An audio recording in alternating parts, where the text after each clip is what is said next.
Assalamualaikum warahmatullahi wabarakatuh. Jumpa lagi bersama saya Bobby yang akan menceritakan sebuah kisah horor dan kisah misteri.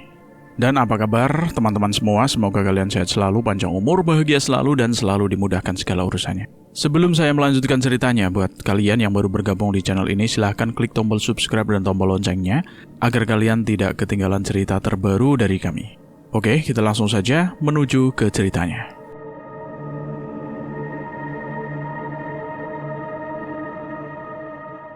Malam itu angin di basecamp Gunung Lawu terasa menusuk saat 4 sahabat, yaitu Algi, Vicky, Pandi, dan Joko. Mereka bersiap untuk mendaki. Bagi si Algi, yang paling berpengalaman, pendakian ini bukan sekedar petualangan fisik, melainkan pemenuhan rasa penasaran terhadap kisah mistis yang selalu melekat pada gunung tersebut. Namun sejak malam pertama di jalur Cemoro Sewu, suasana itu berubah mencekam. Suara gamelan halus terdengar samar dari arah puncak, diikuti bisikan berulang yang memanggil nama si Algi. Meski mencoba mengabaikan dengan logika, si Algi ini mulai terpengaruh. Keesokan harinya, langkahnya itu sering berhenti, tatapannya kosong menatap hutan. Hingga di malam kedua, saat mendirikan tenda, ia terbangun oleh panggilan yang tak tertahankan. Tanpa suara, tanpa pamit, Algi menghilang meninggalkan jejak kaki yang mengarah jauh ke dalam hutan belantara. Didorong oleh rasa khawatir dan tanggung jawab, Pandi, Vicky, dan Joko mengikuti jejak itu. Jalur pendakian yang biasa perlahan berubah menjadi lorong hutan asing yang seolah hidup. Pohon tampak lebih rapat, cahaya matahari tidak lagi menembus, dan suara berubah dingin menusuk tulang. Suara gamelan semakin jelas hingga membawa mereka ke sebuah bangunan kuno yang tersembunyi di balik kabut. Nah, di sana mereka itu menemukan si Algi berdiri diam dengan tatapan hampa. Ia tidak terkejut, justru menyambut mereka dengan kalimat ganjil. "Tempat ini tidak boleh dilawan. Di sini kita hanya tamu." Memasuki ruangan dalam, mereka menemukan puluhan orang duduk bersila, diam seperti patung, mengenakan pakaian kuno. Semua menghadap ke satu arah, menyambut kehadiran makhluk gaib yang tidak terlihat wujudnya. Ketika sosok itu mendekat, suara bergema langsung di dalam kepala. "Kalian tidak diundang. Kalian mengikuti. Satu harus tinggal." Begitu kata suara itu. Tanpa ragu si Algi itu menjawab, "Aku yang tinggal." Ia menjelaskan bahwa dimensi tersebut memiliki aliran waktu yang berbeda. 5 tahun di dunia nyata hanya terasa seperti beberapa hari bagi dirinya. Di sana tidak ada lapar, lelah, atau penuaan. Ia memilih tetap karena telah diikat dan secara halus dilepas oleh penjaga tempat itu. Namun menyadari bahwa ikatannya dengan dunia manusia mulai memudar, terdesak oleh kehadiran makhluk yang semakin mendekat dan aturan yang tidak bisa dinegosiasikan.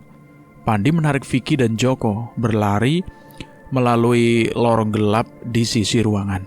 Mereka dikejar oleh langkah berat yang seolah menyeret udara, hingga akhirnya melompat ke dalam cahaya putih dan terlempar kembali ke base camp dalam keadaan lemas dan trauma. Pencarian intensif selama berbulan-bulan gagal menemukan si Algi. Jejaknya hilang tanpa bekas, seolah Gunung Lawu menelan bulat-bulat salah satu dari mereka. Vicky, Joko, dan Pandi berjanji tidak akan pernah kembali, dan kisah itu perlahan tenggelam dalam keheningan. Nah, 5 tahun kemudian, keajaiban sekaligus horor terjadi. Seorang pria turun dari jalur pendakian dengan penampilan lusuh. Namun wajah dan tubuhnya tidak berubah sedikit pun. Itu si Algi. Saat bertemu kembali, ia menjelaskan bahwa ia tidak pernah tersesat, hanya tidak diizinkan pulang lebih awal. Waktu di sana memang tidak linear, dan ia akhirnya bisa keluar karena mulai mengingat rumah dan dunia asalnya. Namun kalimat penutupnya membuat darah ketiga sahabatnya itu membeku. Karena aku akan kembali. Sejak saat itu, si Algi berubah. Ia sering melamun, tersenyum tanpa alasan, dan setiap malam berdiri menghadap gunung seolah menunggu panggilan.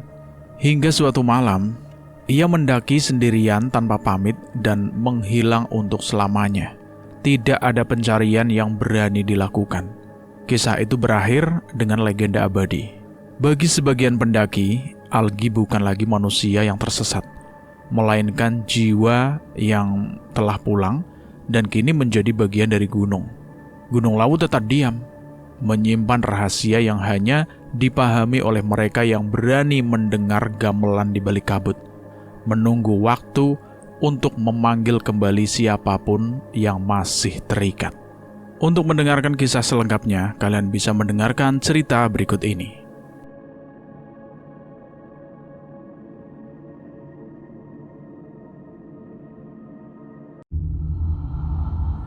Malam di Cemoro Sewu tidak pernah benar-benar hanya tentang dingin. Ia adalah sebuah entitas yang bernapas, sebuah selimut beludru hitam yang membungkus rahasia-rahasia kuno yang tertimbun di balik rimbunnya hutan pinus. Angin yang turun dari puncak Gunung Lawu, sang Mahendra yang perkasa, merayap melalui celah-celah dahan, membawa aroma tanah basah, lumut tua, dan sesuatu yang samar namun menusuk. Bau dupa yang tertiup jauh dari pelataran-pelataran pemujaan yang tak kasat mata. Di bawah naungan lampu neon yang berkedip di base camp, 4 lelaki duduk melingkar, dikelilingi oleh tumpukan carrier yang tampak seperti raksasa yang sedang tidur. Di atas meja kayu yang permukaannya sudah kasar dimakan usia, terbentang sebuah peta topografi yang sudut-sudutnya sudah mulai menguning. Sujatmiko, pria dengan rahang tegas dan mata yang menyimpan kedalaman telaga, menggeser jemarinya di atas garis-garis kontur peta tersebut. Sujatmiko, atau Miko, begitu rekan-rekannya memanggil, bukanlah pendaki kemarin sore. Ia adalah manusia yang telah mencicipi garam di berbagai puncak Nusantara, dari kerikil tajam Semeru hingga kabut abadi Kerinci. Namun, malam ini, ada sesuatu yang berbeda pada caranya menatap jalur Cemoro Sewu. Ada sebuah rasa hormat yang hampir menyerupai ketakutan. Sebuah antisipasi yang tidak bisa ia jelaskan dengan nalar logistik. Kita mulai dari sini. Suara Miko membelah kesunyian, rendah dan berwibawa. Jalur tangga batu, melelahkan tapi jelas. Target kita adalah pos terakhir sebelum puncak untuk bermalam. Di sampingnya, Bagas, pria yang selalu punya stok lelucon di kantong jaketnya, sedang berusaha menyulut sebatang rokok. Tangannya sedikit gemetar, bukan karena dingin, melainkan karena atmosfer gunung ini yang seolah menekan dada. Bagas adalah tipe orang yang akan tertawa paling keras di tengah badai hanya untuk meyakinkan dirinya sendiri bahwa ia tidak takut. Ia melirik ke arah kegelapan hutan di luar sana, di mana pohon-pohon pinus berdiri tegak seperti barisan prajurit tanpa wajah. Bagas mencoba berkelakar, namun tawanya terdengar hambar, seperti gema yang kehilangan jiwanya. Sukardi, yang duduk tepat di hadapan Miko, hanya tersenyum tipis sambil menyesap kopi hitamnya. Sukardi adalah sang jangkar, sosok paling tenang yang pernah mereka kenal. Baginya, gunung adalah katedral hijau di mana manusia harus bersikap santun atau dihancurkan oleh kesunyiannya sendiri. Yang penting jaga kromo gas. Gunung Lawu ini punya telinga yang lebih tajam dari manusia, sahutnya pelan. Sementara itu, Hardi tetap diam. Ia adalah sang jurumudi logistik, pria yang menghabiskan 1 jam terakhir hanya untuk memastikan setiap pasak tenda, setiap kalung senter, dan setiap butir beras berada di tempatnya. Namun jemarinya berhenti bergerak ketika ia menatap ke arah jalur pendakian yang mulai tertutup kabut. Hardi memiliki intuisi yang tajam, jenis kepekaan yang seringkali menjadi kutukan di tempat-tempat wingit seperti ini. Hardi menjeda kalimatnya, membuat suasana di meja itu mendadak beku. Jangan pernah menoleh, jangan pernah menyahut. Miko menatap Hardi lama. Ia tahu Hardi tidak sedang menakut-nakuti. Di Lawu, Peringatan seperti itu lebih berharga daripada cadangan air. Malam semakin larut, dan base camp mulai sepi. Satu persatu pendaki lain masuk ke dalam kantong tidur mereka. Sujatmiko dan ketiga kawannya pun memutuskan untuk beristirahat. Di dalam tenda yang mereka dirikan sementara di area base camp, keheningan terasa begitu padat, seolah-olah udara telah berubah menjadi cairan yang pekat. Sekitar tengah malam, Miko terbangun. Ia tidak terbangun karena mimpi buruk. Ia juga tidak terbangun karena suara gaduh. Matanya terbuka begitu saja, menatap langit-langit tenda yang berwarna oranye kusam. Ia merasa seolah-olah ada sebuah tangan dingin yang menyentuh tengkuknya. Sebuah panggilan yang tidak berupa suara, melainkan sebuah getaran di dalam sumsum tulang belakangnya. Miko bangkit perlahan, berusaha tidak membangunkan Bagas yang mendengkur halus di sampingnya. Ia membuka resleting tenda sedikit saja, hanya cukup untuk mengeluarkan kepalanya. Di luar, dunia seolah telah berhenti berputar. Tidak ada suara jangkrik, tidak ada gesekan daun pinus. Kesunyian itu begitu absolut hingga Miko bisa mendengar detak jantungnya sendiri yang berdegup kencang. Langit bersih tanpa awan, namun bintang-bintang tampak pucat, seolah-olah cahaya mereka sedang diserap oleh sesuatu di puncak gunung. Lalu suara itu datang. Sangat pelan, seolah terbawa oleh angin yang sangat halus. Ting, nong, ning. Itu adalah suara gamelan. Bunyinya bukan seperti rekaman, melainkan denting logam yang dipukul dengan presisi mistis. Nadanya meliuk-liuk, naik turun dalam irama yang tidak dikenal oleh telinga manusia modern. Suara itu tidak datang dari base camp di bawah, tidak pula dari warung-warung penduduk. Suara itu turun dari atas, dari arah hutan lebat yang menyelimuti lambung Mahendra. Miko membeku. Ia merasa kakinya seberat timah. Logikanya berteriak bahwa ini mungkin hanya ilusi pendengaran, atau mungkin ada upacara adat di kejauhan. Namun, di tengah malam buta, di ketinggian seperti ini, siapa yang akan memainkan gamelan di tengah hutan rimba yang curam? Irama itu terasa semakin nyata, seolah-olah para pemain musiknya berdiri tepat di balik kabut, hanya beberapa meter dari tendanya. Dan di sela-sela dentingan itu, Miko mendengar namanya dipanggil. Suara itu lembut, seperti bisikan seorang ibu atau kekasih, namun mengandung gema yang purba. Miko menutup resleting tendanya dengan tangan gemetar. Ia kembali berbaring, menarik sleeping bag hingga menutupi telinganya, namun suara itu tetap menembus kain, menembus kulit, dan bersarang di dalam pikirannya. Ia tidak menceritakan hal ini kepada siapapun saat pagi tiba. Matahari terbit dengan malu-malu di balik ufuk timur, menyemburkan warna jingga yang membasuh pucuk-pucuk pohon. Suasana kembali normal. Riuh rendah pendaki yang bersiap-siap, aroma mie instan yang dimasak, dan tawa-tawa ringan mulai memenuhi udara. Namun, wajah Miko terlihat pucat, lingkaran hitam menggantung di bawah matanya. "Kenapa?" tanya Bagas sambil mengunyah biskuit. Miko hanya menggeleng sambil memaksakan senyum. Kurang tidur aja. Hardi menatap Miko dengan pandangan yang sulit diartikan. Ia tidak bertanya, namun cara ia menyerahkan segelas wedang jahe panas kepada Miko menunjukkan bahwa ia tahu ada sesuatu yang tidak beres. Tepat pukul 8 pagi, mereka mulai melangkah. Langkah pertama selalu yang tersulit, ketika beban di pundak mulai berinteraksi dengan gravitasi, dan paru-paru mulai menyesuaikan diri dengan tipisnya oksigen.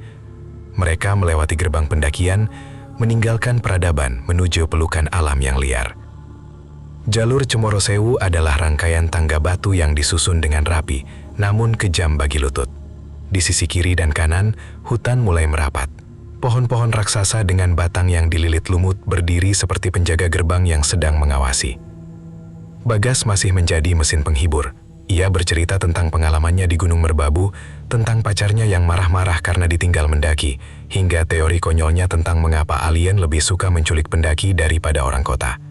Sukardi menimpali sesekali, tertawa kecil, sementara Hardi tetap fokus pada ritme napasnya di posisi paling belakang. Namun, semakin tinggi mereka naik, Candaan Bagas mulai berkurang. Cahaya matahari yang tadinya cerah, kini kesulitan menembus kanopi hutan yang semakin rimbun. Udara tidak lagi sekadar dingin, ia mulai terasa lembab dan berat. 1 jam perjalanan, Miko mendadak berhenti di tengah jalur. Bagas yang berada tepat di belakangnya hampir menabrak carrier Miko. Ada apa, Bos? Miko tidak menjawab. Tubuhnya menegang. Matanya menatap tajam ke arah semak-semak lebat di sisi kanan jalur, di mana kegelapan hutan tampak lebih pekat. Jangan, bisik Miko. Semua orang terdiam. Mereka menahan napas. Hanya suara desis angin di antara celah pohon. Lalu, suara itu muncul lagi. Bukan gamelan. Kali ini adalah suara gesekan kain di atas tanah dan suara napas yang berat. Seperti ada sesuatu yang besar sedang berjalan sejajar dengan mereka di dalam hutan, namun tersembunyi di balik bayang-bayang. Mungkin babi hutan, kata Sukardi mencoba menenangkan, meskipun tangannya tanpa sadar menggenggam tali tasnya lebih erat. Tambah Bagas, namun suaranya terdengar sangat ragu. Miko menggeleng. Tadi ada yang manggil nama gue. Hardi melangkah maju, berdiri di samping Miko. Jangan dijawab kok, jangan ditoleh, terus jalan. Mereka melanjutkan perjalanan, namun suasana telah berubah total. Setiap langkah kini diiringi oleh rasa was-was.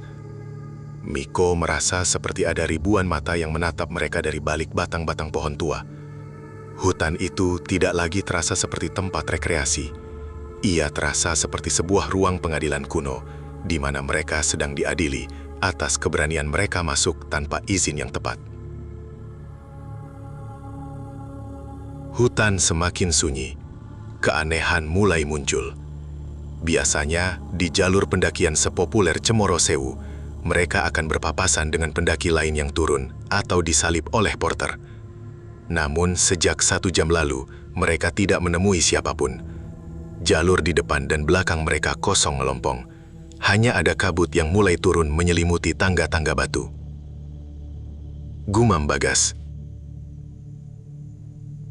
Mungkin kita terlalu cepat atau terlalu lambat, sahut Sukardi, meskipun ia tahu argumennya tidak masuk akal. Mereka tiba di sebuah area datar yang cukup luas untuk beristirahat. Hardi memutuskan untuk melakukan break singkat. Sambil duduk di atas batang pohon tumbang, Miko menatap ke arah lembah di bawah. Kabut begitu tebal sehingga ia tidak bisa melihat apapun selain hamparan putih yang bergulung-gulung. Tiba-tiba, suara gamelan itu kembali. Kali ini lebih keras. Iramanya berubah menjadi lebih cepat, seperti sebuah undangan untuk menari. Ting, nong, ning, gung. Suara gong terakhir terasa menggetarkan bumi di bawah kaki mereka. Bagas berdiri dengan panik. Oke, ini beneran. Gue dengar itu. Sukardi pucat pasi. Hardi hanya menatap ke arah hutan dengan mata yang tajam. Suaranya bukan dari depan kita, tanya Miko. Hardi menunjuk ke arah tebing yang curam di sisi mereka. Dari dalam sana. Ketegangan mencapai puncaknya ketika kabut tiba-tiba menyibak sesaat, memperlihatkan sebuah jalan setapak kecil yang tidak ada dalam peta. Jalan itu tampak begitu rapi, seolah-olah sering dilalui, namun arahnya masuk jauh ke dalam jantung hutan yang paling gelap. Miko merasa jiwanya seperti ditarik menuju jalan setapak itu. Ada sebuah kerinduan yang aneh, sebuah perasaan bahwa di ujung jalan itu ada sesuatu yang telah menantinya selama berabad-abad. Tanpa sadar, Miko melangkah maju. Kakinya bergerak sendiri meninggalkan jalur utama. Miko, teriak Bagas sambil menarik lengan jaket Miko. Miko tersentak. Ia menoleh ke arah teman-temannya dengan tatapan kosong, seolah-olah ia baru saja terbangun dari tidur yang sangat dalam. Gue cuma mau lihat. Hardi memperingatkan dengan suara keras. Tetap di jalur. Miko menarik nafas panjang, berusaha menguasai kesadarannya kembali. Ia mengangguk pelan. Maaf, gue tadi... Mereka bergegas mengemas barang dan melanjutkan pendakian. Mereka tidak lagi berjalan santai. Mereka hampir berlari, menaiki tangga demi tangga batu dengan nafas yang memburu. Mereka ingin segera sampai di pos pendirian tenda, berharap cahaya lampu pendaki lain akan mengusir keganjilan ini. Namun, alam punya rencana lain. Langit tiba-tiba berubah menjadi abu-abu tua yang menakutkan. Suhu anjlok secara drastis hingga setiap tarikan nafas terasa seperti menghirup pecahan kaca. Kabut yang turun bukan lagi kabut biasa. Ia pekat seperti susu dan berbau belerang serta melati yang menusuk. "Kita camp di sini," kata Miko akhirnya ketika mereka menemukan sebuah lahan datar yang sedikit terlindung oleh dinding batu. "Jangan paksakan sampai pos atas." Tanpa banyak bicara, mereka bekerja sama mendirikan tenda. Sukardi dan Bagas menangani tenda utama, sementara Miko dan Hardi menyiapkan area masak. Malam jatuh lebih cepat dari yang mereka bayangkan. Di luar sana, kegelapan adalah sebuah tembok yang tak tertembus. Saat mereka duduk melingkar di depan kompor gas kecil yang apinya menari-nari ditiup angin, kesunyian kembali mencekam. Tidak ada yang berani memulai pembicaraan tentang apa yang mereka alami sepanjang perjalanan. Bagas akhirnya bersuara, nadanya tidak lagi bercanda. "Gue punya perasaan gak enak." Sukardi mengangguk setuju. "Iya, keselamatan nomor 1. Miko hanya menatap api kompor dengan pandangan melamun. Ia merasa ada sesuatu yang sedang mengamati mereka dari kegelapan di balik tenda. Sesuatu yang sangat besar, sangat tua, dan sangat sabar. Sekitar pukul 9 malam, mereka masuk ke dalam tenda. Miko dan Bagas di tenda pertama, Hardi dan Sukardi di tenda kedua. Kelelahan fisik seharusnya membuat mereka cepat terlelap, namun pikiran mereka terjaga oleh ketakutan yang primitif. Tengah malam kembali membawa terornya.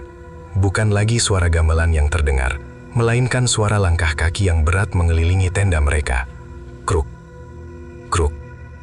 Tanah di bawah kepala Miko terasa bergetar halus setiap kali langkah itu mendarat. Bagas sudah terbangun. Ia meringkuk di sudut tenda sambil menutup mulutnya dengan tangan. Matanya terbelalak lebar menatap bayangan yang melintas di luar kain tenda.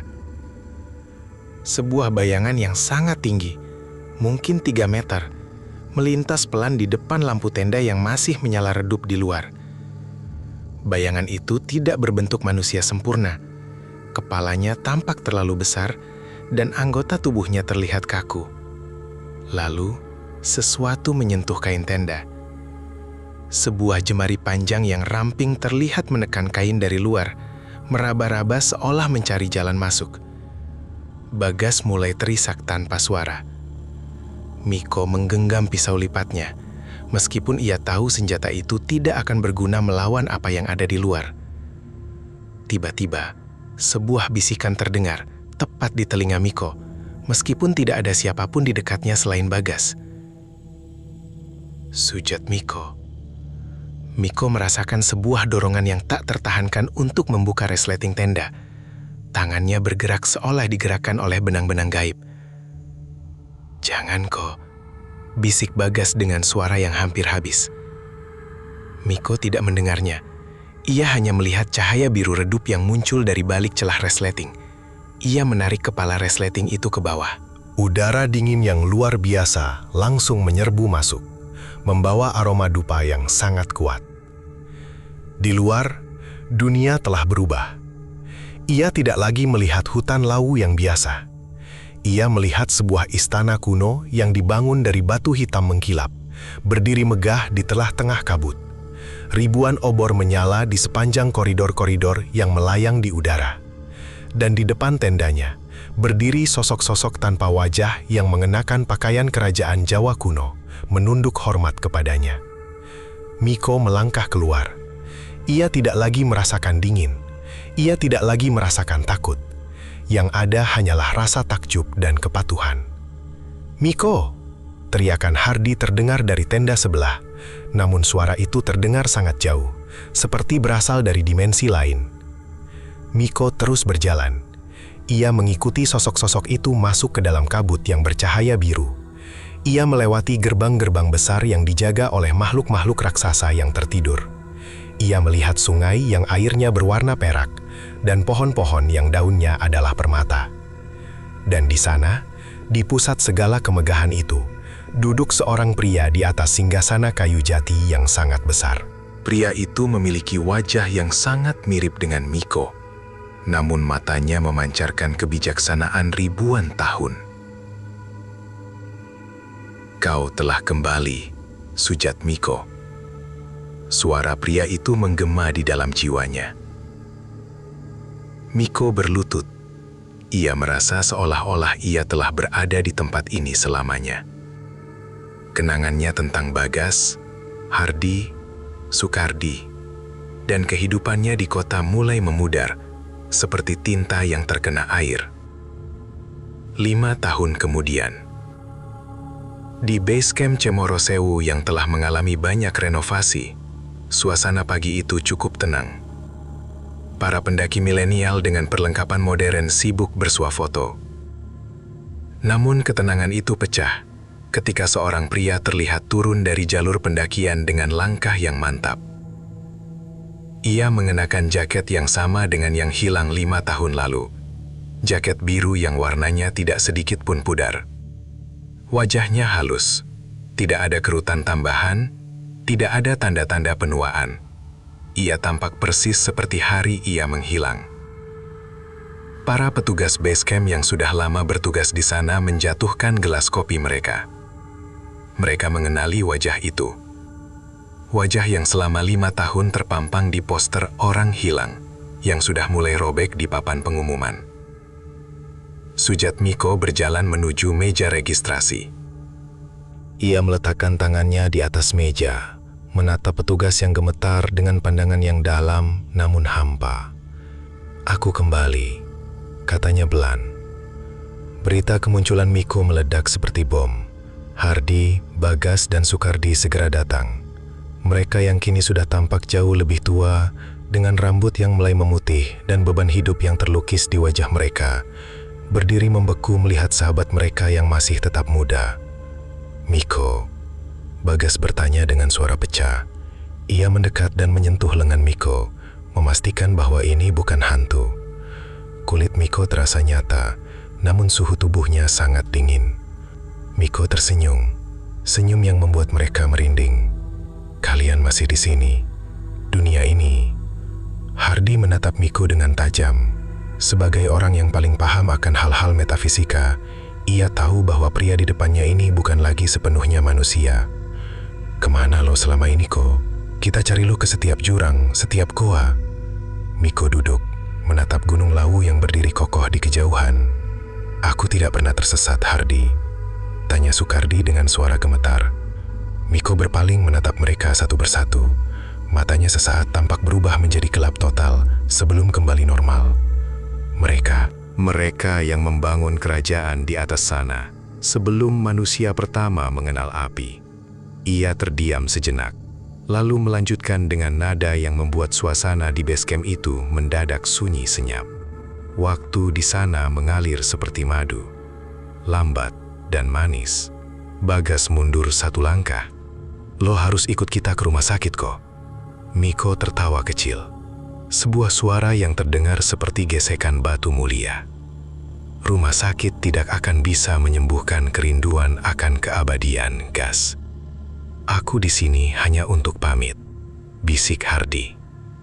Miko mendekat ke arah Hardi, berbisik di telinganya sehingga hanya Hardi yang bisa mendengar. Namun suaranya seolah menggema di seluruh ruangan. "Gunung ini bukan milik manusia. Kita hanyalah semut yang diizinkan lewat." Setelah mengatakan itu, Miko berdiri. Ia tidak menunggu jawaban. Ia berjalan keluar dari base camp. Namun bukannya menuju jalan raya menuju kota. Ia kembali menatap ke arah jalur pendakian. "Miko!" teriak Sukardi.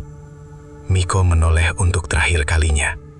Sosoknya tampak mulai memudar di tengah cahaya matahari pagi yang cerah. Seolah-olah ia sedang menyatu dengan kabut. "Aku dipanggil pulang." Dalam sekejap mata, di depan puluhan saksi mata, Sujatmiko menghilang. Tidak ada jejak kaki, tidak ada suara. Hanya tertinggal aroma melati yang kuat dan sayup-sayup suara gamelan yang terbawa angin dari puncak Lawu. Hardi, Bagas, dan Sukardi hanya bisa berdiri terpaku. Mereka tahu, sejak detik itu, kehidupan mereka tidak akan pernah sama lagi. Gunung Lawu tetap tegak berdiri, megah dan misterius, menyimpan Sujatmiko dan mungkin rahasia-rahasia lain di dalam pelukannya yang abadi. Setiap kali mereka melihat ke arah puncak, mereka akan teringat pada pria yang kembali dari waktu yang hilang, dan mereka akan selalu teringat bahwa di balik indahnya alam, ada kekuatan purba yang menuntut rasa hormat yang mutlak. Kidung larangan itu masih berkumandang, hanya saja hanya orang-orang terpilih yang bisa mendengarnya, dan Sujatmiko kini adalah bagian dari kidung itu sendiri. Matahari di ufuk timur Gunung Lawu pagi itu tidak terbit dengan kehangatan yang lazim. Sinarnya yang pucat menyapu pelataran basecamp Cemoro Sewu dengan keraguan-raguan, seolah sang surya sendiri enggan menyentuh tanah yang baru saja menjadi saksi atas sesuatu yang melampaui nalar fana manusia. Cahaya itu memantul di atas permukaan gelas kopi yang tumpah, di antara debu-debu yang menari dalam keheningan yang mencekam, dan di wajah tiga lelaki yang kini berdiri seperti pilar-pilar batu yang retak. Sujatmiko telah tiada lagi. Namun, kepergiannya kali ini meninggalkan bekas yang jauh lebih perih daripada 5 tahun silam. Jika dulu ia menghilang dalam pelukan kabut dan ketidakpastian, kini ia lenyap dalam kepastian yang mengerikan bahwa ia bukan lagi milik dunia ini. Aroma melati yang ditinggalkannya masih tertinggal di udara, kental dan menyesakan, seolah-olah bunga-bunga kematian itu tumbuh seketika dari pori-pori udara yang mereka hirup. Hardi adalah yang pertama kali mencoba menarik napas, namun paru-parunya terasa seolah terisi oleh serpihan kaca. Ia menatap telapak tangannya yang gemetar. Di telinga kanannya, bisikan Sujatmiko masih bergaung, bukan sebagai suara, melainkan sebagai getaran frekuensi rendah yang menggetarkan tulang tengkoraknya. Gunung ini bukan milik manusia. Dia tidak mungkin pergi begitu saja. Suara Sukardi memecah kesunyian, parau dan penuh penolakan. Ia jatuh berlutut, jemarinya mencengkram tanah berbatu di depan pintu basecamp. Tadi dia di sini, aku menyentuhnya. Kulitnya dingin, Hardi. Bagas tidak bicara. Matanya yang biasanya memancarkan keberanian seorang pendaki kawakan, kini meredup, kehilangan fokus. Ia menatap poster orang hilang yang tertempel di papan pengungkuman kayu yang sudah lapuk. Wajah Sujatmiko di poster itu diambil 5 tahun lalu sebelum pendakian naas itu, persis sama dengan wajah yang baru saja berdiri di depan mereka. Tidak ada kerutan tambahan, tidak ada uban di rambutnya yang legam. Bahkan luka kecil di dahi akibat ranting pohon saat pendakian terakhir itu masih ada di sana, merah dan segar, seolah waktu bagi Sujatmiko telah membeku dalam sebuah detik yang abadi. Para petugas basecamp yang tadinya sibuk dengan urusan logistik pendakian, kini hanya bisa terdiam dalam barisan bisu. Salah satu petugas tua, Pak Darmo, yang sudah menjaga gerbang Lawu selama hampir 4 dekade, perlahan mendekat. Ia memegang tasbih kayu cendana di tangannya, jemarinya bergerak cepat menghitung butir demi butir.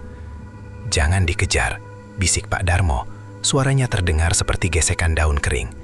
"Dia sudah bukan Sujatmiko yang kalian kenal.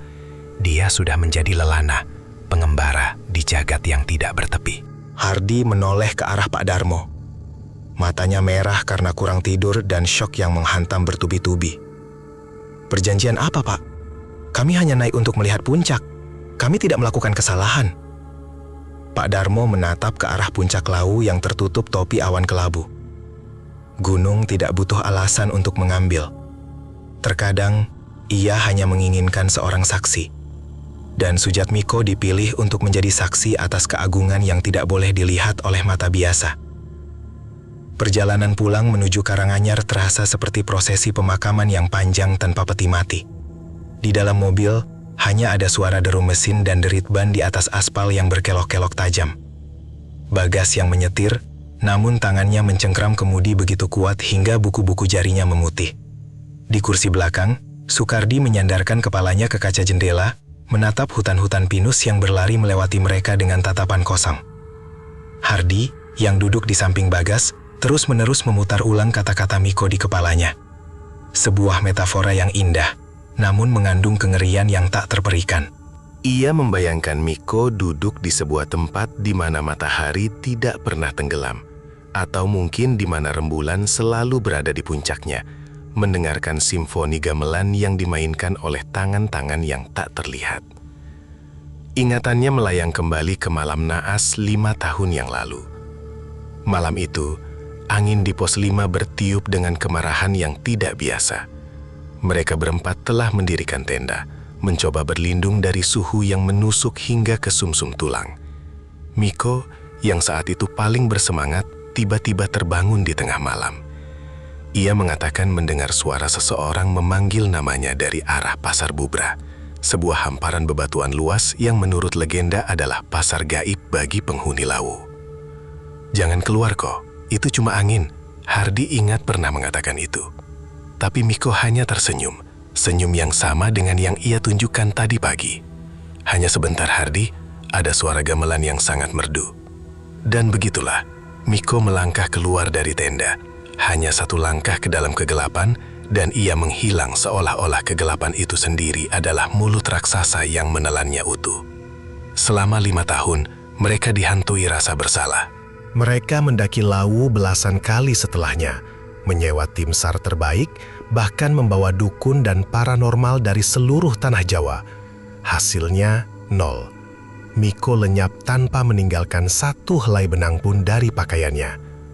Hingga pagi ini, dia kembali hanya untuk mengucapkan selamat tinggal. "Kita harus memberitahu ibunya." Suara Bagas memecah keheningan di dalam mobil. Suaranya berat, syarat dengan beban yang tak tertahankan. Bahwa anaknya pulang setelah 5 tahun, masih muda, lalu menghilang lagi jadi kabut di depan mata kita. Ibu Miko sudah sakit-sakitan. Tapi dia harus tahu bahwa Miko masih hidup. Atau setidaknya Miko pernah kembali. Balas Bagas dengan nada yang mulai meninggi, sebuah tanda bahwa pertahanannya mulai runtuh. Hardi menggeleng pelan. "Miko tidak kembali untuk kita, Gas. Dia kembali untuk gunung itu. Dia hanya menggunakan kita sebagai kurir pesan." Mobil itu terus melaju, meninggalkan bayang-bayang Lawu yang semakin menjauh di spion. Namun bagi mereka bertiga, gunung itu seolah-olah telah menempel di punggung mereka, sebuah beban gaib yang akan mereka bawa seumur hidup. Malam harinya, di rumahnya yang sepi, Hardi tidak mampu memejamkan mata. Setiap kali ia mencoba tidur, ia mendengar suara gamelan.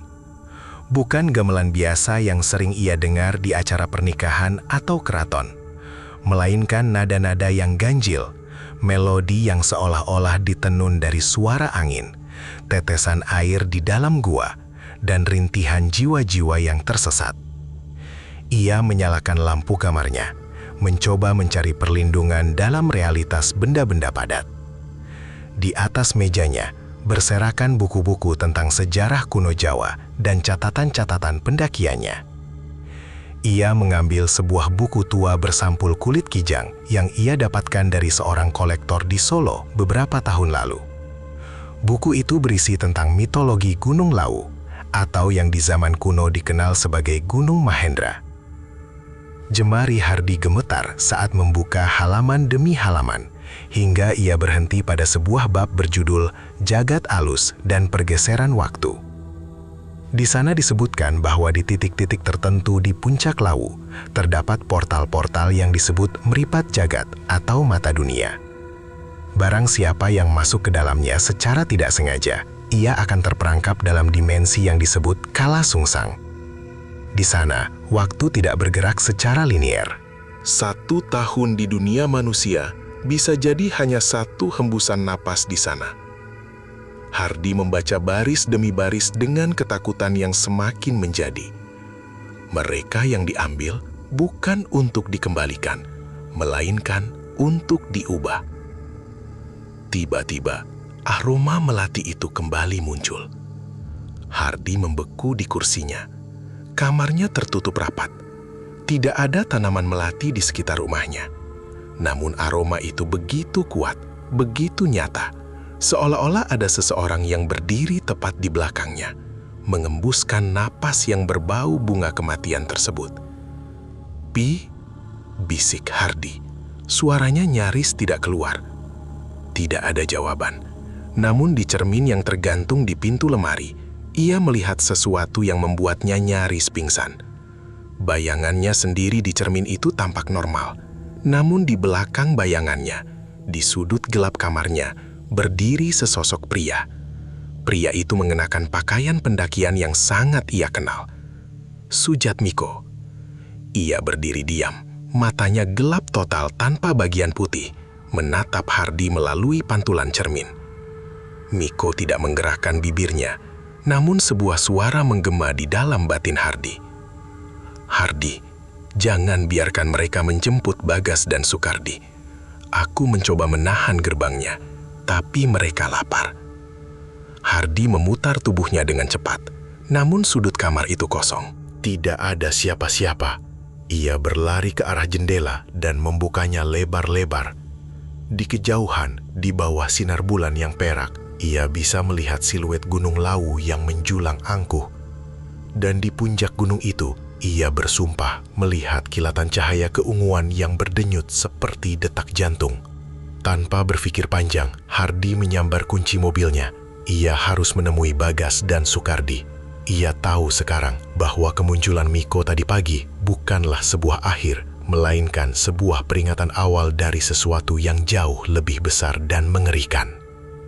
Hardy sampai di rumah Bagas dalam waktu 15 menit. Ia menggedor pintu rumah sahabatnya itu dengan kalap. Bagas keluar dengan mata mengantuk dan wajah bingung. Namun saat melihat ekspresi Hardy, kantuknya hilang seketika. "Ada apa, Hardy?" "Miko mendatangi gue, Gas," seru Hardy dengan napas terengah-engah. Bagas menarik Hardy masuk ke dalam rumah. "Tenang dulu, duduk. Kita semua lagi stres, Hardy." "Ini bukan halusinasi, Bagas. Dia memperingatkan gue. Dia bilang mereka lapar. Dia bilang dia mencoba menahan gerbangnya."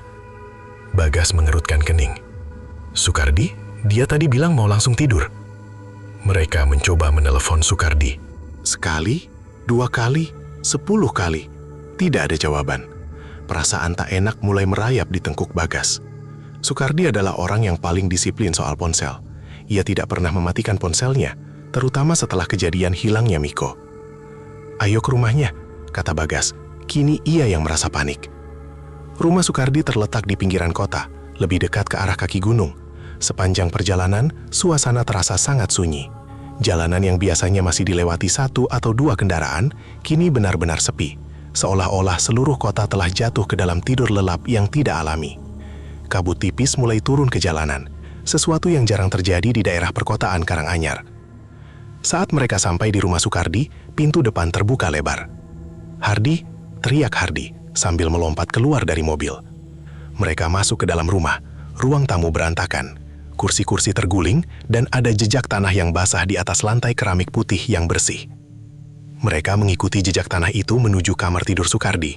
Di sana, mereka menemukan pemandangan yang akan menghantui mimpi mereka selamanya. Sukardi duduk di tengah tempat tidurnya, namun matanya terbuka lebar, putih semua. Tubuhnya kaku, dan dari mulutnya keluar suara yang bukan suaranya. Itu adalah suara dentuman gong yang berat, berirama, mengikuti pola gamelan yang gaib. Dari bawah tempat tidurnya, mulai tumbuh bunga-bunga melati dengan kecepatan yang tak masuk akal. Batangnya merambat ke kaki Sukardi, seolah-olah ingin membelenggunya. "Sukardi!" Bagas mencoba mengguncang bahu sahabatnya. Namun ia terpental ke belakang, seolah terkena sengatan listrik yang hebat. Teriak Hardy.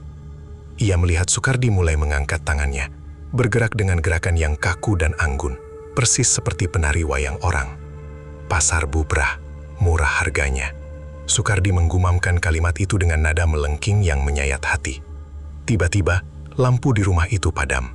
Dalam kegelapan total, suara gamelan itu meledak, memenuhi setiap sudut ruangan. Hardy merasakan tangannya ditarik oleh kekuatan yang luar biasa besar. Ia mencoba melawan, berpegangan pada kusen pintu. Namun ia merasa seolah-olah ruang dan waktu di sekitarnya sedang terlipat. "Bagas!" teriak Hardy. Namun Bagas sudah tidak ada di sana. Di tengah kegelapan, Hardy melihat sebuah lubang cahaya keunguan terbuka di tengah kamar itu.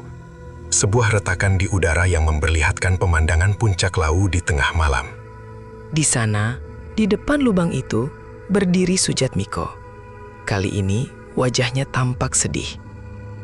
"Maafkan aku, Hardi," bisik Miko. "Gerbangnya sudah tidak bisa kutahan lagi." "Kita berempat mendaki bersama," Miko berkata dengan suara yang semakin memudar. "Dan gunung ini tidak suka jika ada yang tertinggal sendirian."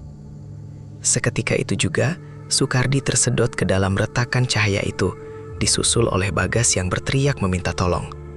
Hardi merasakan tubuhnya menjadi ringan, seolah-olah gravitasi tidak lagi berlaku padanya. Ia merasa ditarik masuk ke dalam pusaran angin dingin yang berbau melati dan tanah purba. Hardi terbangun dengan rasa sakit yang luar biasa di seluruh persendiannya. Ia membuka matanya dan menyadari bahwa ia tidak lagi berada di rumah Sukardi. Ia berbaring di atas tanah berbatu yang tajam. Udara di sekitarnya begitu tipis dan dingin, hingga setiap embusan napas terasa seperti sayatan pisau di paru-parunya. Ia mengangkat kepalanya dan tertegun. Ia berada di Pasar Bubrah. Namun, ini bukan Pasar Bubrah yang pernah ia kunjungi sebagai pendaki. Langit di atasnya berwarna ungu gelap dengan ribuan bintang yang seolah-olah berdenyut mengikuti irama musik. Di sekelilingnya, ribuan sosok berdiri diam di antara bebatuan. Mereka mengenakan pakaian dari berbagai zaman. Ada yang mengenakan jubah kerajaan kuno, pakaian gerilya zaman kolonial, hingga jaket pendakian modern yang sudah usang. Semua sosok itu berdiri menghadap ke satu arah, sebuah singgasana kabut yang berada di puncak tertinggi. Di sampingnya, ia melihat Bagas dan Sukardi. Mereka juga baru saja terbangun, tampak linglung dan ketakutan. Namun mereka tidak bisa bicara. Mulut mereka seolah-olah telah terkunci oleh kekuatan gaib. Lalu, dari balik kabut, muncullah Sujat Miko. Ia berjalan dengan tenang melewati barisan sosok-sosok diam itu. Di belakangnya, mengikutinya dengan patuh, adalah sosok tinggi besar tanpa wajah yang tadi pagi sempat dilihat sekilas oleh mereka di base camp. Miko berhenti di depan mereka bertiga. Matanya kini kembali normal, namun ada kesedihan mendalam di sana. "Kenapa, Miko?" Hardi bertanya, menyadari bahwa di tempat ini ia bisa bicara melalui pikirannya. Miko berjongkok, menyentuh tanah di depan Hardi. Dunia di bawah sana sedang hancur, Hardi. Manusia kehilangan rasa hormat pada alam. Mereka menebang hutan, mengotori sungai, dan melupakan kidung leluhur. "Tanda kerinduan," jawab Miko pelan. Sejak aku hilang, kalian bertiga tidak pernah benar-benar meninggalkan gunung ini. Pikiran kalian, jiwa kalian, selalu tertinggal di pos 5. Kalian mencintai Lawu lebih dari kalian mencintai kehidupan kalian sendiri. Hardi menatap ribuan sosok di sekelilingnya. Apakah mereka semua? Bukan hanya pendaki, kata Miko sambil menunjuk seorang pria berbaju zirah kuno yang berdiri tak jauh dari sana. Ada raja-raja yang menolak untuk mati, ada kesatria yang mencari keheningan, dan ada jiwa-jiwa malang yang hanya ingin pulang, namun tersesat di portal yang salah. Di sini, kita adalah Wong Alus. Tiba-tiba, suara gamelan itu berhenti, sunyi total yang lebih mengerikan daripada suara ledakan. Sosok tinggi tanpa wajah di belakang Miko melangkah maju. Ia mengangkat tangannya yang panjang, dan seketika itu juga, tanah di bawah kaki Hardi, Bagas, dan Sukardi mulai berubah menjadi kabut. "Kalian punya pilihan," suara Miko bergema, namun kali ini suaranya terdengar seperti suara seluruh gunung itu sendiri. "Kalian bisa kembali ke bawah sana, namun kalian akan melupakan segala tentangku, tentang persahabatan kita, dan tentang keajaiban ini." Miko terdiam sejenak, menatap mereka satu persatu dengan penuh kasih. "Atau kalian tinggal di sini denganku. Kita akan menjelajahi jagat yang tak bertepi ini. Kita akan melihat bagaimana dunia diciptakan dan bagaimana ia akan berakhir. Kita akan menjadi bagian dari legenda yang abadi." Hardi menoleh ke arah Bagas dan Sukardi. Melalui pandangan mata, mereka berkomunikasi. Mereka melihat kembali bayangan kehidupan mereka di bawah. Pekerjaan yang membosankan, hiruk-pikuk kota yang menyesakan, dan duka yang tak kunjung sembuh atas hilangnya Miko. Lalu mereka melihat ke depan, ke arah Miko yang mengulurkan tangannya, dan ke arah pemandangan jagat raya yang begitu luas dan indah di atas puncak Mahendra. Suara Bagas bergema di kepala Hardi. Hardi menatap Sujatmiko. Ia teringat bisikan Miko tadi pagi tentang gunung yang bukan milik manusia. Ia menyadari bahwa selama 5 tahun ini, ia tidak benar-benar hidup. Ia hanya menunggu saat ini tiba. Hardi perlahan mengangkat tangannya dan menyambut uluran tangan Sujatmiko. Bagas dan Sukardi mengikuti, tahu tantangan mereka membentuk sebuah lingkaran yang sempurna. Seketika itu juga, aroma melati meledak dengan dahsyat. Cahaya ungu menelan mereka berempat. Keesokan paginya, di base camp Cemoro Sewu, Pak Darmo menemukan 3 buah carrier pendaki tergeletak rapi di depan gerbang pendakian. Tidak ada pemiliknya. Di dalam tas-tas tersebut, semua logistik masih utuh. Namun ada sesuatu yang aneh.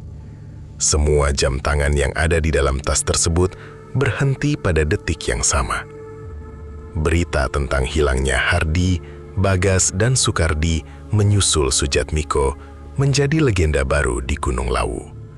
Pencarian besar-besaran dilakukan, namun seperti kejadian 5 tahun lalu, tidak ada satupun jejak yang ditemukan.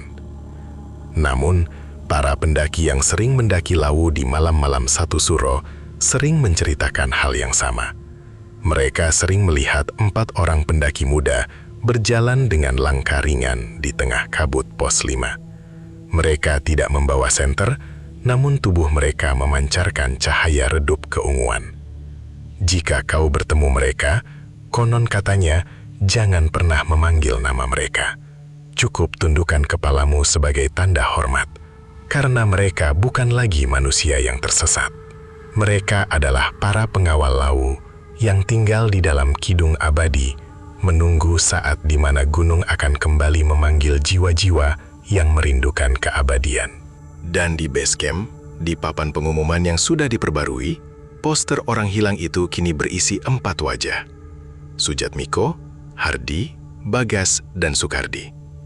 Mereka semua tersenyum dengan latar belakang puncak gunung yang sama, seolah-olah mereka telah menemukan jalan pulang yang sebenarnya. Sebuah rumah di atas awan, di mana waktu tidak lagi memiliki kuasa atas raga dan jiwa. Kisah mereka berakhir bukan dengan kematian, melainkan dengan sebuah transformasi, menjadi bagian dari tanah, angin, dan kabut Lawu yang mistis. Dan bagi mereka yang berani mendengarkan dalam kesunyian malam di puncak gunung, suara gamelan itu masih sering terdengar, mengiringi 4 sahabat yang terus mendaki, selamanya, menuju puncak yang tak pernah terjangkau oleh kaki manusia biasa.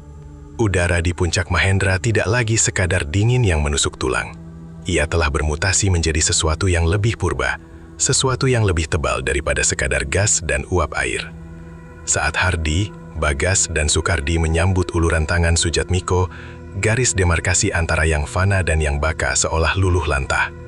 Malam yang tadinya pekat oleh bayang-bayang pepohonan merangas, seketika meledak dalam simfoni warna yang tak pernah terdefinisikan oleh mata manusia. Hardi merasakan telapak tangan Sujatmiko. Rasanya bukan seperti kulit bertemu kulit. Tidak ada denyut nadi yang berpacu, tidak ada kehangatan darah yang mengalir. Yang ada hanyalah sensasi seperti menyentuh aliran air sungai yang tenang, namun memiliki kekuatan absolut untuk menghanyutkan apapun. Pada detik itu, Hardi merasa beban carrier di punggungnya. Beban yang selama berjam-jam telah menggerogoti staminanya, lenyap begitu saja. Bukan karena tas itu jatuh ke tanah, melainkan karena konsep berat itu sendiri telah ditarik keluar dari kesadarannya. "Ikuti langkahku," bisik Sujatmiko. Suaranya tidak lagi keluar dari kerongkongan, melainkan bergaung langsung di dalam rongga dada ketiga sahabatnya. "Jangan menoleh ke belakang. Apa yang kalian tinggalkan di sana hanyalah selongsong kosong." Bagas gemetar, namun bukan karena takut. Ada sebuah euforia yang mengerikan, sebuah rasa haru yang meluap-luap saat ia melihat tubuhnya sendiri perlahan-lahan menjadi transparan, seperti kabut pagi yang tertembus cahaya matahari. Ia melihat Sukardi, sahabatnya yang paling penakut. kini berdiri dengan punggung tegak, seolah-olah seluruh trauma dan kecemasannya telah disembuhkan oleh atmosfer tempat itu. Mereka mulai berjalan, namun mereka tidak lagi menginjak jalur berbatu Cemol Sewu yang kasar. Di bawah kaki mereka, tanah berubah menjadi hamparan permadani lumut keemasan yang memancarkan cahaya redup. Pepohonan di sekeliling mereka bukan lagi pohon cantigi yang kerdil dan bengkok, melainkan pilar-pilar raksasa yang puncaknya menembus awan, dengan daun-daun yang berdenting seperti lonceng perak setiap kali angin berembus. Inilah Lau yang sebenarnya, Lau yang disembunyikan oleh ribuan tabir mitos dan rasa takut manusia. Langkah demi langkah membawa mereka semakin dalam ke sebuah wilayah yang disebut Sujatmiko sebagai Kraton Niskala. Suara gamelan yang tadinya terdengar sayup-sayup, kini menggelegar dengan harmoni yang begitu presisi. Setiap dentuman gong terasa seperti detak jantung alam semesta, sementara melodi saron dan bonang menenun jaring-jaring realitas di sekitar mereka. Miko, Hardi akhirnya memberanikan diri untuk bersuara, meskipun ia sadar suaranya kini terdengar seperti desiran angin. Selama 5 tahun ini, di manakah kau sebenarnya? Sujatmiko berhenti di depan sebuah gerbang raksasa yang terbuat dari jalinan akar pohon beringin putih. Ia berbalik, dan untuk pertama kalinya, wajahnya terlihat sepenuhnya jelas. Tidak ada gurat penuaan. Matanya bening, mencerminkan galaksi yang berputar-putar di dalamnya. Waktu adalah sebuah lingkaran di sini, Hardi. Jawab Sujatmiko lembut. Bagi kalian, 5 tahun adalah derita panjang, sebuah garis lurus menuju penuaan. Bagiku, itu hanyalah satu tarikan napas panjang di tepian telaga keabadian. Aku tidak melihat kalian menangis, karena di tempat ini, aku melihat kalian sedang mendaki, sedang tertawa di masa kecil, dan sedang tidur di masa tua secara bersamaan. Sukardi menyentuh salah satu akar di gerbang itu. Rasanya bergetar. Apakah kami sudah mati, Miko? Sujatmiko tertawa kecil. Suara tawa yang mengingatkan mereka pada masa-masa kuliah saat mereka bolos demi mendaki gunung. Mati? Tidak. Mati adalah bagi mereka yang menyerah pada waktu. Kalian telah melampauinya. Kalian memilih untuk ada tanpa harus menjadi. Manusia di bawah sana menyebut kita wong alus, tapi itu hanyalah label bagi ketidakmampuan mereka memahami frekuensi yang lebih tinggi. Kita adalah penjaga, Sukardi. Saat mereka melewati gerbang beringin putih itu, sebuah pemandangan yang sanggup meruntuhkan nalar manusia terbentang luas. Di depan mereka berdiri sebuah kota yang megah, namun bukan kota dari baja dan beton. Bangunannya terbuat dari cahaya padat dan batu mulia yang belum pernah ditemukan di bumi. Menara-menaranya meliuk mengikuti irama angin, dan di antara bangunan-bangunan itu, ribuan makhluk berlalu lalang dengan keanggunan yang tiada tara. Ada sosok-sosok yang mengenakan pakaian kebesaran kerajaan kuno, dengan mahkota yang memancarkan aura wibawa yang membuat siapapun ingin bersujud. Ada pula makhluk-makhluk yang menyerupai hewan-hewan mitos, macan putih dengan bulu seputih salju yang berkilau, garuda raksasa yang sayapnya menutupi langit, hingga sosok-sosok bayangan yang menjaga sudut-sudut jalan dengan tombak bercahaya. Selamat datang di pusat jagat Lawu, ucap Sujatmiko dengan nada hormat. Tempat di mana para raja yang menolak moksa berkumpul. Bagas ternganga. Ia melihat seorang pria tua duduk di bawah sebuah pohon besar. Pria itu memegang sebuah keris yang sedang diasah dengan asap dupa.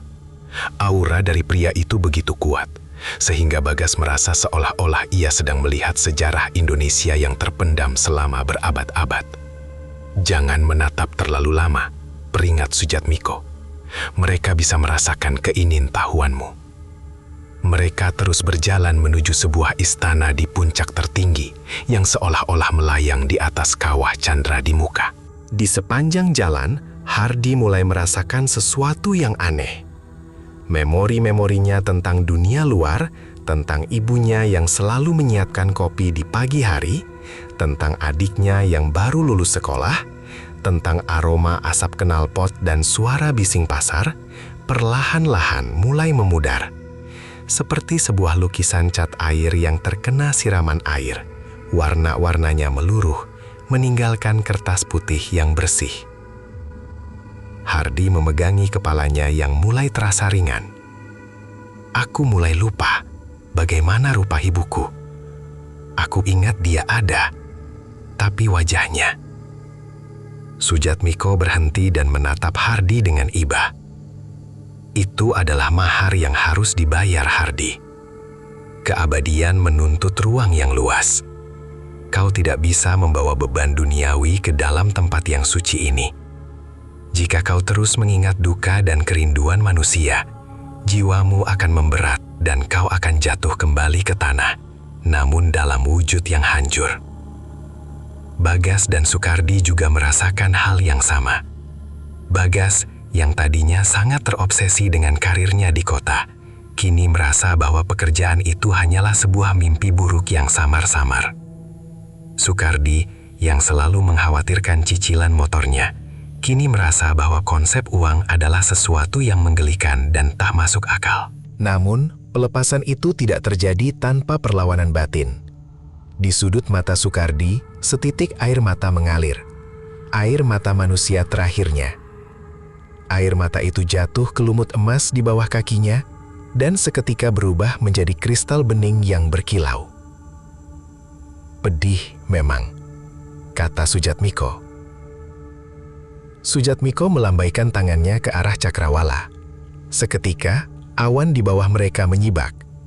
Hardy dan yang lainnya melihat ke bawah, namun mereka tidak melihat hutan Lawu. Mereka melihat seluruh pulau Jawa terbentang seperti maket yang bercahaya. Mereka bisa melihat aliran energi yang mengalir melalui sungai-sungai, denyut kehidupan di kota-kota yang tampak seperti kumpulan kunang-kunang, dan benang-benang takdir yang menghubungkan satu manusia dengan manusia lainnya. Kalian sekarang adalah bagian dari sistem ini, jelas Sujatmiko.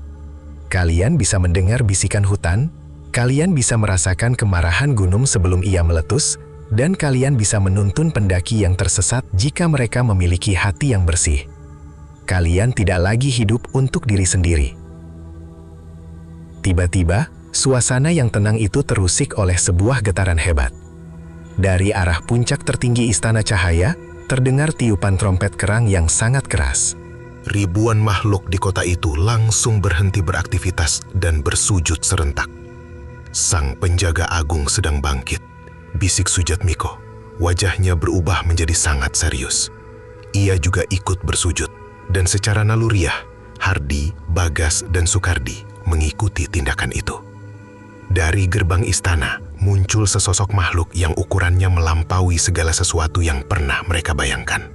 Makhluk itu tidak memiliki bentuk tetap. Ia terus berubah antara api yang membara, air yang tenang, dan tanah yang kokoh. Atmosfer di sekitar makhluk itu begitu padat, sehingga Hardy merasa jiwanya seolah-olah ditekan oleh beratnya seluruh planet.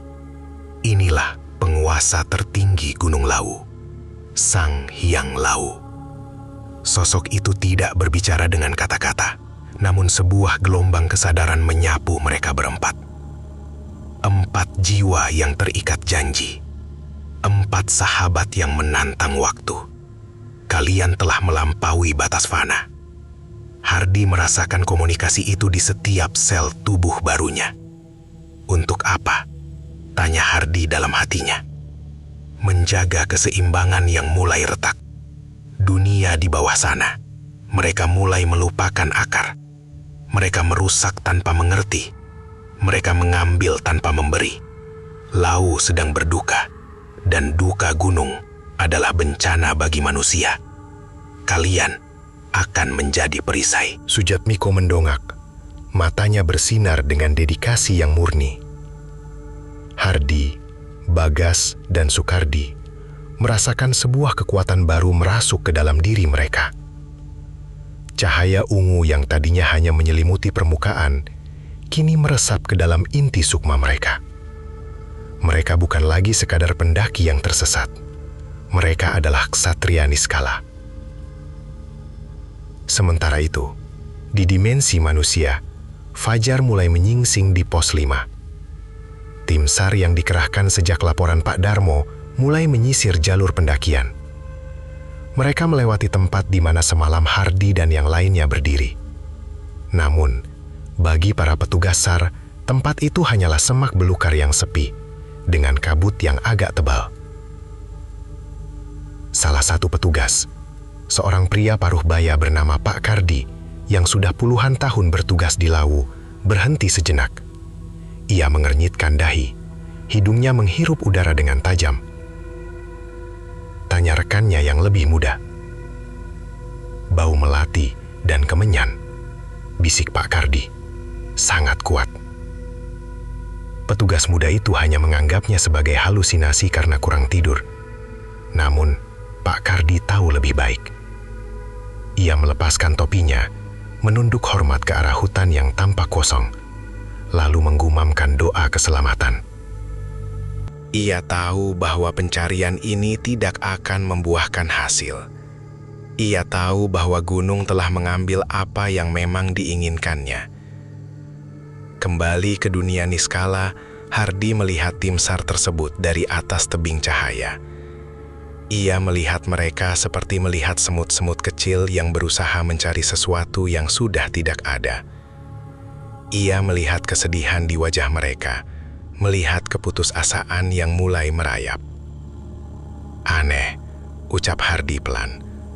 Aku melihat mereka bersedih untuk kita, tapi aku tidak merasa sedih. Aku hanya merasa kasihan. Sujatmiko berdiri di sampingnya, meletakkan tangan di bahu Hardi. Itulah perbedaan kita sekarang, Hardi. Kita melihat gambar secara utuh. Mereka hanya melihat satu kepingan puzzle yang hilang. Suatu hari nanti, mereka juga akan sampai ke sini dengan cara mereka masing-masing. Bagas dan Sukardi kini telah bergabung dengan kelompok penjaga lainnya di pinggiran kota cahaya. Mereka mulai belajar cara memanipulasi kabut dan angin, cara menyeimbangkan energi alam yang mulai kacau akibat ulah manusia. Bagas, dengan ketenangannya, ditunjuk untuk menjaga mata air suci Sendang Derajat di dimensi niskala, memastikan bahwa air yang mengalir ke bawah tetap membawa berkah, meski manusia seringkali mencemarinya dengan sampah. Sukardi, yang paling peka terhadap rasa takut, ditunjuk menjadi penjaga jalur-jalur berbahaya. Tugasnya adalah memberikan tanda bagi para pendaki yang niatnya buruk agar mereka segera turun sebelum celaka, atau memberikan kehangatan bagi pendaki yang benar-benar tersesat dan kedinginan. Malam demi malam berlalu di Lawu. Bagi manusia, tahun-tahun berganti. Orde berubah, teknologi berkembang, Gunung Lawu mulai dipenuhi oleh ribuan pendaki setiap tahunnya. Namun di balik keramaian itu, 4 sahabat itu tetap ada. Mereka sering terlihat oleh mereka yang memiliki mata batin, atau mereka yang jiwanya sedang diambang antara hidup dan mati. Terkadang, seorang pendaki yang kelelahan dan hampir menyerah pada hipotermia akan melihat 4 orang pemuda berpakaian pendaki tahun 90-an yang bersih dan rapi. Salah satunya yang paling depan akan tersenyum dan memberikan petunjuk jalan dengan suara yang menenangkan. "Ayo, sedikit lagi. Jangan berhenti di sini," kata mereka. Dan saat pendaki itu sampai di tempat aman dan menoleh kembali, keempat pemuda itu telah menghilang ke dalam kabut, meninggalkan aroma melati yang lembut dan suara denting gamelan yang memudar. Suatu malam, tepat di malam 1 Suro, saat bulan purnama menggantung tinggi di atas kawah Lawu, keempat sahabat itu berkumpul kembali di puncak Mahendra dimensi niskala. Di depan mereka, Sujatmiko memperlihatkan sebuah fenomena baru. Sebuah retakan hitam mulai muncul di langit dunia manusia. Sebuah simbol dari ketidakseimbangan yang semakin parah. Dunia bawah semakin gelap, ucap Sujatmiko prihatin. Keserakahan manusia mulai menembus batas-batas yang seharusnya tidak mereka sentuh. Hardi menatap retakan itu dengan tajam. Ia merasakan kemarahan gunung yang mulai menggelegak di bawah kakinya. Apa yang harus kita lakukan, Miko? Sujatmiko menggeleng. Ia menarik sebuah busur yang terbuat dari sinar rembulan. Kita adalah penjaga. Jika mereka datang dengan pedang, kita akan menghadapinya dengan badai. Jika mereka datang dengan keserakahan, kita akan menelan mereka dalam kabut abadi. Bagas, Sukardi, dan Hardi ikut bersiap. Mereka kini bukan lagi pemuda-pemuda santai yang hanya ingin menikmati pemandangan dari puncak gunung. Mereka telah bertransformasi menjadi entitas yang menyatu dengan tanah, air, dan api. Tiba-tiba, dari arah gerbang istana, Sang Hyang Lawu kembali mengirimkan getaran kesadarannya. Waktunya telah tiba untuk kalian menunjukkan siapa kalian sebenarnya. Jadilah saksi, jadilah hakim, jadilah pelindung. Lawu adalah tempat di mana Tuhan dan alam beradu wicara. Dengan satu komando dari Sujat Miko, keempatnya melesat turun dari puncak Niskala menuju perbatasan dimensi. Mereka bergerak seperti meteor yang tak terlihat oleh mata biasa, namun mampu menggetarkan fondasi gunung itu sendiri. Di base camp Cemoro Sewu, alarm gempa tiba-tiba berbunyi. Angin kencang bertiup entah dari mana, mengguncang tenda-tenda pendaki. Banyak orang keluar dengan panik, namun para sesepuh desa hanya duduk tenang di teras rumah mereka sambil membakar kemenyan dan menggumamkan kalimat, "Para penjaga sedang bekerja." Malam itu, Lawu memuntahkan kabut paling pekat dalam sejarahnya. Mereka yang mencoba masuk ke dalam hutan dengan niat merusak, tiba-tiba menemukan diri mereka berputar-putar di jalur yang sama selama berjam-jam, hingga akhirnya jatuh pingsan karena kelelahan. Saat mereka terbangun, mereka sudah berada di kaki gunung, tanpa tahu bagaimana caranya mereka sampai di sana. Hardi berdiri di atas sebuah batu besar di pos 4. Tubuh cahayanya berkilau di tengah badai kabut. Di sampingnya, Bagas dan Sukardi menjaga sisi kiri dan kanan. Sementara Sujat Miko berdiri di udara, memimpin orkestra alam yang sedang mengamuk. "Cepatlah!" teriak Sujat Miko, dan suaranya menggelegar melalui petir yang menyambar puncak gunung. "Lawu bukan milik siapapun!" Badai itu berlangsung semalam suntuk, dan ketika matahari pagi menyentuh puncak Mahendra, semua kembali tenang. Pendaki-pendaki yang berniat buruk telah terusir, dan hutan kembali sunyi, hanya menyisakan aroma melati yang lebih tajam dari biasanya. Hardi menarik napas panjang, merasakan energi Lawu yang kembali stabil. Ia melihat ke arah matahari terbit, dan untuk sekejap ia merasa melihat bayangan wajah ibunya di cakrawala. Namun, ia tidak lagi merasa sedih. Ia tersenyum, menyadari bahwa ia menjaga ibunya, keluarganya, dan seluruh bangsanya dengan cara yang jauh lebih agung daripada sekadar hadir secara fisik. "Kita berhasil," kata Sukardi pelan. "Ini baru permulaan," jawab Sujat Miko sambil menatap jauh ke masa depan yang hanya bisa ia lihat. "Selama gunung ini berdiri, tugas kita tidak akan pernah berakhir. Kita adalah legenda yang hidup dalam sunyi." Dan begitulah, di antara bebatuan dingin dan angin yang tak pernah berhenti berbisik, keempat sahabat itu terus berjalan. Mereka mendaki menuju puncak-puncak yang lebih tinggi lagi. Puncak-puncak spiritual yang tak terjangkau oleh peta manapun. Mereka telah menemukan apa yang selama ini dicari oleh setiap manusia. Sebuah rumah di mana persahabatan tidak pernah mati, dan di mana jiwa menemukan kedamaian dalam keabadian yang tanpa batas. Lawu tetap berdiri, megah dan penuh rahasia.